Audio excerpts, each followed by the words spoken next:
الحمد لله رب العالمين والصلاة والسلام على سيد المرسلين عن عبد الله بن عمرو رضي الله عنه قال قال رسول الله صلى الله عليه وسلم لا يؤمن أحدكم حتى يكون هواه تبعا لما جئت به رواه البغوي في شرح السنة. حضرت عبداللہ ابن عمر رضی اللہ عنہ سے روایت رسول پاک صلی اللہ علیہ وسلم نے فرمایا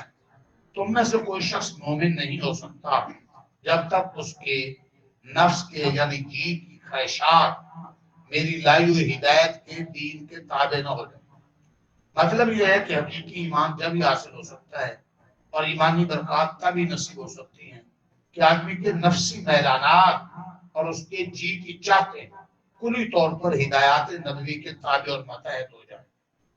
انسان کی خواہشیں وہی ہوں جو اسلام کا تقاضا ہے. اگر کبھی کوئی خواہش اسلام کے خلاف بھی ہے اس خواہش کو پورا نہ کرتا اسے دبا کر شریعت کا حکم پورا کرتا تو یہ ہے سچا مومن. اللہ ہم سب کو توفیق عطا